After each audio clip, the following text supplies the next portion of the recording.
안녕하세요. 저는 이은혁이라고 합니다. 우리 전주대학교에 1983년도에 입학을 해서 1990년에 졸업한 동문이기도 합니다. 지금은 한문교육과에서 강의하고 또 개인적으로는 서예가로도 활동하고 있습니다.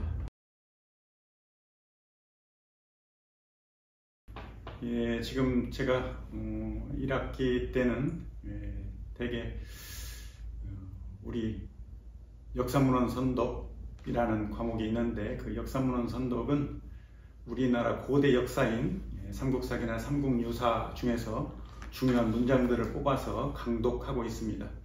일반 문법과 다르기 때문에 역사문헌에 나타나는 특수용법을 중심으로 강독하고 있습니다.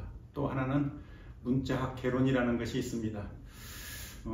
기초 교양 과목으로서 개념적인 과목인데 아주 한자에 대한 구조적인 원리를 한나라 때 화신이 창조한 육서의 원칙에 의해서 공부하는 겁니다. 기초적인 거지만 아주 상당히 난이도가 높은 과목입니다. 그리고 또 하나는 한국인성교육론이라는 과목이 있습니다. 한국인성교육론은 우리가 흔히 알고 있는 맹자의 성선설과 순자의 성학설을 기초로 해서 우리 육아 경전에 나타나는 여러 가지 인성론들을 공부하고, 또 우리 한국 유학자들이 인성론에 관한 언급을 한 것이 많습니다. 그걸 뽑아서 강독을 하고 토론을 합니다.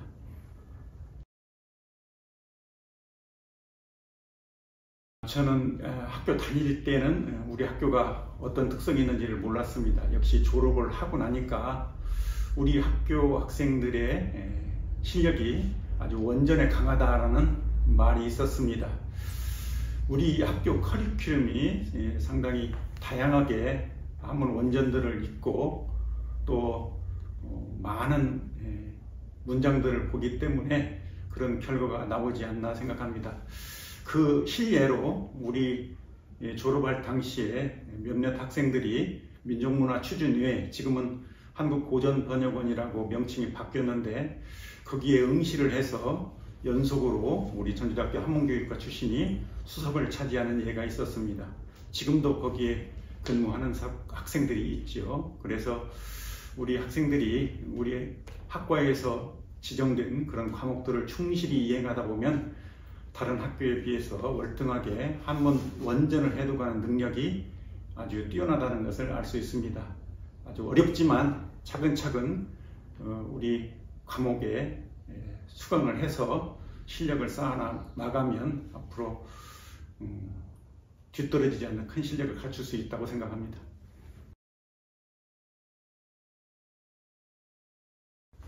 저는 어렸을 때 이웃마을에서 한학자 한 분을 우리 동네로 모시고 왔습니다. 그리고 부모님들 앞에서 선생님께 배례를 하고 한문을 공부하게 됐습니다. 선생님께서 아주 기초적인 것부터 가르쳐 주셨는데, 매번 수업 진도 나가는 것을 직접 붓글씨로 써서 주시면서 이렇게 공부를 하게 했습니다. 오전에는 공부를 하고 오후에는 암기를 하고 또 붓글씨로 한자를 익혔습니다. 비가 오거나 또는 선생님이 특별한 일이 계실 때는 저희들이 직접 선생님 집을 방문해 가지고 한문을 읽었습니다. 나중에 대학교 들어와서 보니까 우리 선생님께서 써주셨던 글씨가 교과서 글씨하고 많이 달라서 그때는 굉장히 당황을 하고 질문을 많이 했습니다. 근데 선생님께서 그렇게도 쓴다라고 매번 말씀을 하셨는데, 지금 보니까 그게 한자를 여러 가지 방법으로 쓰는 이체자였습니다. 그래서 대학교 들어오자마자 원전을 보게 됐는데, 그 한문 원전의 목판본에는 이체자가 아주 많이 나와 있었습니다. 그것이 제가 어렸을 때부터 봤던 것이기 때문에 저는 큰 도움이 됐습니다.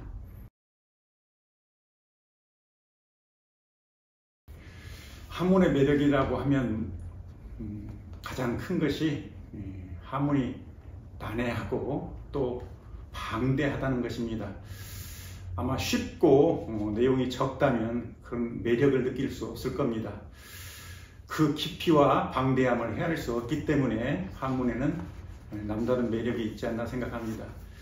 그 실제적인 증거가 사전입니다. 한문을 공부하려면 도구서라고 하는 공부서라고도 하고 이런 사전을 사야 공부를 해야 되는데 이 사전이 우리나라에는 없었습니다.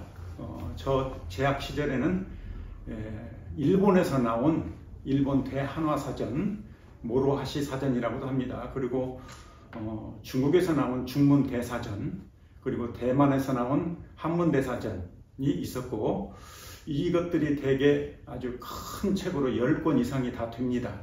이것을 다 종합해서 2000년도가 넘어서 우리나라에서 단국대학교에서 발행한 한한대사전이라는 것이 있습니다. 물론 한글로 되어 있으니까 편하죠.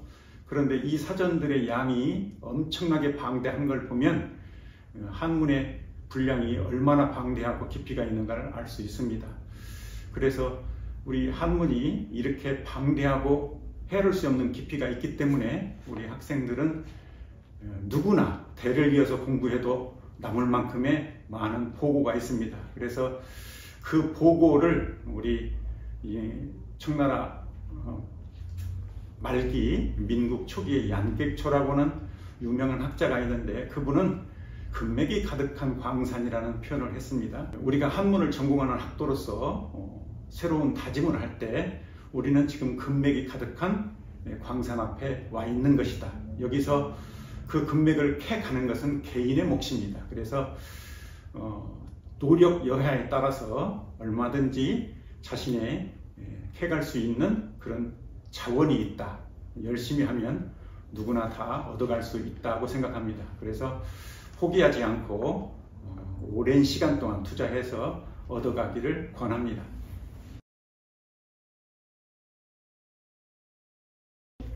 네, 저는 대학교 들어와서 동아리 활동을 했습니다. 그때 당시는 아주 제재가 심하고 단체를 구성하는 것이 어려운 시대였기 때문에 부모님들 동의하에 학교에서 서예 동아리를 창립을 했습니다. 물론 저는 1학년이었고 선배들과 함께 창립을 했습니다. 물론 우리 한문교육과 학생들이 주축이 됐습니다. 저는 학과 시간 이외의 모든 시간을 동아리에서 보냈습니다.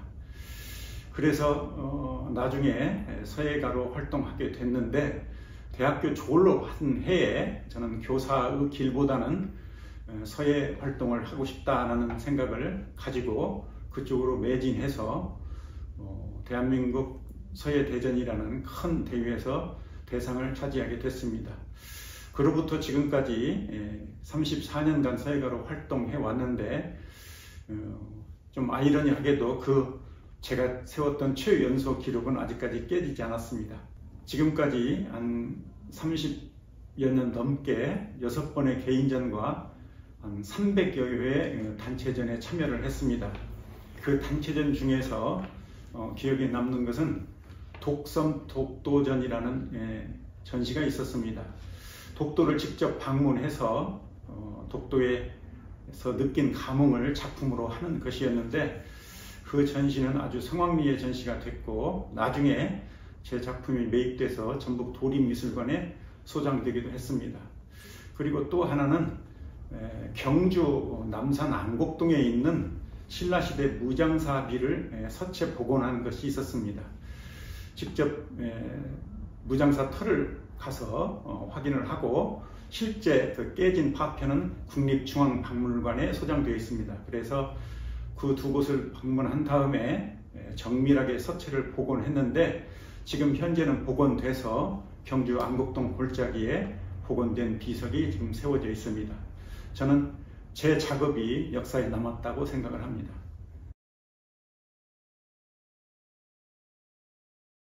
그동안 서예 과목이 우리 한문교육과 개설된 이후 계속 이렇게 진행이 되어 왔었죠. 처음에는 서도라는 명칭을 썼습니다. 그런데 서도라는 명칭은 일본식 용어라고 해서 나중에 서예실기라는 명칭으로 바뀌었고 나중에는 한문교육과에 맞게 서예지도법이라는 과목으로 또 개명이 됐습니다.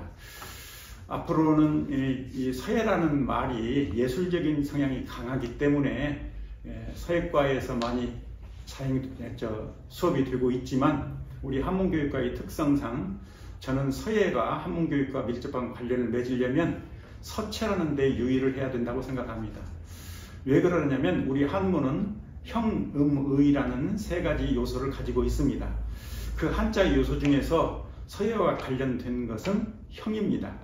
그래서 형이 요즘 말로 하면 서체 또는 스타일, 양식, 폰트 또는 글꼴 이런 말로 많이 일컬어지고 있는데 이 한문을 했다고 하더라도 이 서체에 박지 못하면 당황하게 되는 때가 많습니다. 전서체나 또는 초서체는 일반인들이 쉽게 알아볼 수가 없습니다. 설령 한문을 전공했다 하더라도 전서를 많이 공부하지 않은 사람은 전혀 읽지 못합니다. 그리고 또 조선시대 때 편지는 주로 관찰에 의해서 관찰로 쓰여졌는데 그 관찰이 대부분 초서체로 쓰여져 있습니다.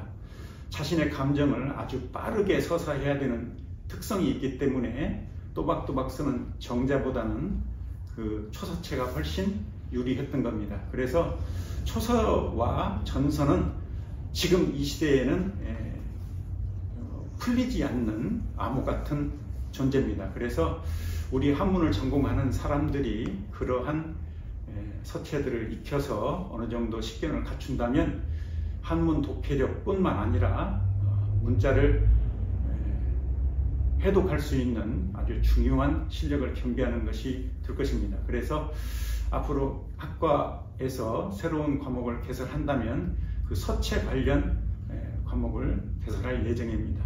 서사, 예술이라고 하는 그 서사 위주의 교육보다는 한문에서 다양한 서체가 존재하는데 그 서체를 기초적으로 파악하는데 주력을 두고 개설할 예정입니다. 서예를 하다 보면 가장 문제점이 학생들이 필순을 모른다는 겁니다. 어떻게 가든 서울만 가면 된다는 말도 있지요. 그런데 한자의 글꼴, 즉 한자의 그 자형이라고 하는 것은 필순에 따라서 모양이 생긴 겁니다. 그래서 만약에 필순이 틀리게 되면 글자의 모양도 달라지게 됩니다. 그래서 한자에서 글씨를 쓸 때 가장 중요한 것이 글씨 쓰는 순서에 맞게 써야 된다. 그걸 우리는 필순이라고 하는 겁니다. 그래서 필순을 우리가 정확히 알아야 되고 그것은 아주 간단한 몇 가지 원리가 있습니다. 그 몇 가지 원리만 알면 평생 순서를 바꾸지 않고 제대로 원칙대로 글씨를 쓰고 편리하고 또 그 만들어진 자형처럼 아름답게 글씨를 쓸 수가 있습니다. 그리고 또 하나는 우리가 지금 여러분들이 인쇄된 활자본을 많이 보면서 원전 공부를 하게 될 텐데 실제로는 그 문집에 있었던 문장들이 전부 다 서사, 즉 붓으로 쓰여진 글씨였습니다. 이조 왕조실록도 마찬가지고 역대 문학작품도 다 마찬가지입니다.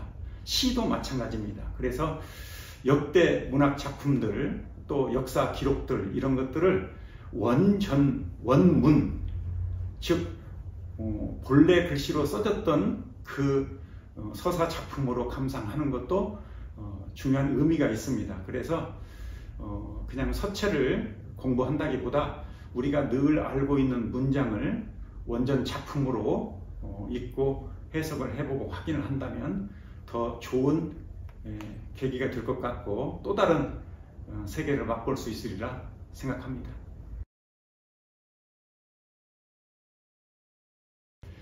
네, 지금 학교를 보면 어떤 곳에는 한문 교사가 있는 곳도 있고 없는 곳도 있습니다. 그것은 학교에 한문 교과가 개설되어 있는 학교도 있고 개설되지 않은 학교도 있다는 것을 증명합니다. 제가 대학을 졸업하고 잠시 한문 학원을 경영한 적이 있습니다. 그때 경험에 비추어 보면 학생들한테 하루에 30자 정도를 가르치면 충분히 소화해냈습니다. 물론 한두 시간 내에 그렇게 읽고 훈을 익히는 수업을 했는데 한 달이면 한 900자 정도, 약 1000여 자 정도를 배울 수가 있었습니다. 그래서 여러분들이 공부를 하지 않았다 하더라도 한 달 정도 투자하면 적어도 중고등학교에서 필수로 지정됐던 한자를 충분히 습득할 수 있습니다. 그러니까 고등학교 때 한문에 관심이 없어서 또는 과목이 없어서 한자를 공부하지 않았다고 하더라도 걱정할 필요는 없습니다. 대학교에 진학한 뒤에 여름방학이나 겨울방학을 이용해서 한 1000자에서 1500자, 급수로 따지면 한 3급 정도 됩니다. 이 정도만 암기해 놓으신다면 얼마든지 원전 강독을 할 수 있는 실력이 됩니다. 그러니까 너무 한문을 몰라서 걱정할 필요는 없다는 말씀을 드립니다. 그리고 또 하나는 이 한문을 하면 여러 가지 방향에서 유리한 점이 있습니다. 물론 국어라는 것도 순한글이라고 생각하지만 대다수의 단어들이 한자어인 것이 분명합니다. 그리고 또 역사서도 마찬가지고 철학도 마찬가지입니다. 거기뿐만 아니고 일반 문헌정보학이라고 하죠. 옛날 도서관학 이런데 또 요즘 말로 스토리텔링, 문화해설사 또는 역사를 주제로 하는 방송, 기자 또 저희들처럼 연구하는 학자들이 다 한문에 공통적으로 종사를 해야 됩니다. 전공자가 아니더라도 한문을 해야 됩니다. 그래서 그런 인문학에 관심이 있는 학생이라면 한문교육과에 진학해서 한문을 배우는 것이 가장 좋다고 생각합니다. 또 하나 가장 중요한 것이 국가에서 부여하는 2급 전교사 자격증이 부여된다는 것입니다. 이것은 국가 자격증이기 때문에 이 자격증을 가지지 않은 사람은 교사를 할 수 없는 아주 중요한 증서입니다. 그래서 저는 그냥 한문을 하기보다는 한문교육과에 꼭 입학을 해서 4년 과정을 마친 다음에 2급 전교사 자격증을 보유하고 그 다음에 다른 일을 해도 언젠가는 교사를 할 수 있기 때문에 꼭 그것을 염두에 두시고 학교에 한번 입학했으면 하는 바람입니다. 네, 한자가 지금 강의자전, 청나라 때 유명한 강의자전에 의하면 약 48,000자, 지금은 조금 늘어서 5만여 자라고 합니다. 필요에 의해서 점점 불어나는 것이죠. 그러나 실제 우리가 원전에서 볼 수 있는 한자는 1-2천자에 불과합니다. 1-2천자만 되면 어느 정도 원전을 해독할 수가 있고, 저희들도 지금 가끔 신출 한자들을 찾아보는 경우가 있는데 생소하거나 잘 사용하지 않는 한자가 나올 때는 자전을 찾아서 음문을 앓으면 됩니다. 그러니까 걱정할 필요는 없고, 한자를 한 1000자, 1500자 정도 읽고 어느 정도 쓸 수 있다면 그 다음부터는 원전을 보기를 권합니다. 원전을 보면 우리가 음으로 읽고 또는 훈으로 해독을 하죠. 그러고 나서 뜻이 이해되면 그 원전을 낭낭한 목소리로 천천히 읽는 훈련을 해야 됩니다. 이것을 우리가 성독이라고 하죠. 저도 어렸을 때 성독을 많이 했고 지금도 하루도 빼지 않고 성독을 합니다. 그래서 옛날에 이런 속담이 있습니다. 부모님들께서 가장 듣기 좋은 소리가 뭐냐라고 했을 때 자식들이 글 읽는 소리라는 속담이 있습니다. 또 어떤 사람은 그 집안이 아주 유명한 집안이었는데 어떻게 공부를 했습니까? 하고 제가 개인적으로 여쭤봤더니 집안에서 그 글을 읽으면, 아침에 일어나서 글을 읽으면 동네 사람들이 그 글 읽는 소리에 맞춰서 일어나서 밥을 하고 아침을 준비했다는 소리를 제가 직접 들은 적이 있습니다. 그 정도로 글을 읽는 것이 중요하다는 것입니다. 얼마나 많은 글을 읽었는지 옛날에 또 이런 말이 있습니다. 우리 빨랫줄에 앉아있는 제비가 논어구절을 읽는답니다. 그 논어구절이 뭐냐면 지지지지 부지부지 시지 아니라, 제비가 빨랫줄에 앉아서 그렇게 읽는답니다.